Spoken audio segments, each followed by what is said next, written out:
மத்தேயு 21ஆம் அதிகாரம் 28 சில வசனங்கள். இரு புதல்வர்கள் உவமை. ஒரு மனிதருக்கு 2 புதல்வர்கள் இருந்தார்கள். அவர் மூத்தவரிடம் போய், மகனே, நீ இன்று திராட்சை தோட்டத்திற்கு சென்று வேலை செய் என்றார். அவர் மறுமொழியாக, நான் போக விரும்பவில்லை என்றார். ஆனால் பிறகு தம் எண்ணத்தை மாற்றிக்கொண்டு போய் வேலை செய்தார். அவர் அடுத்த மகனிடமும் போய் அப்படியே சொன்னார்.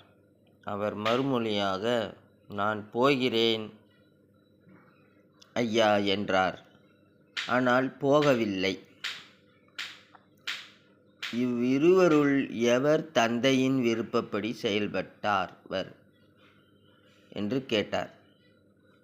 அவர்கள் மூத்தவரே என்று விடையளித்தனர்.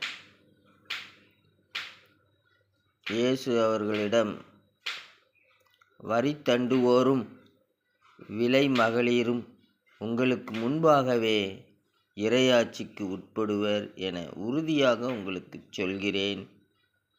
ஏனெனில் யோவான் நீதிநெறியை காட்ட உங்களிடம் வந்தார்.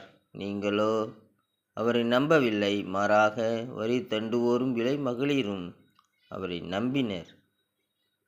அவர்களை பார்த்த பின்பும் நீங்கள் உங்கள் எண்ணத்தை மாற்றிக்கொள்ளவும் இல்லை, அவரை நம்பவும் இல்லை என்றார். இங்கு நாம் கவனிக்கும் பொழுது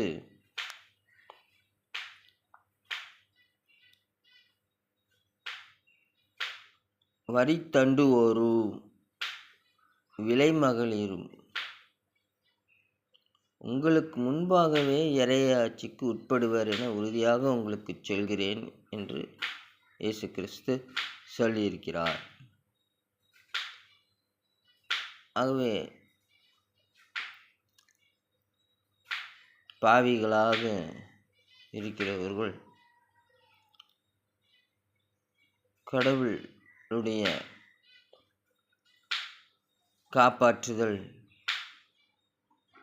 வரும்போது அதற்கு செவி கொடுத்து தங்களை ரட்சித்துக் கொள்கிறார்கள்.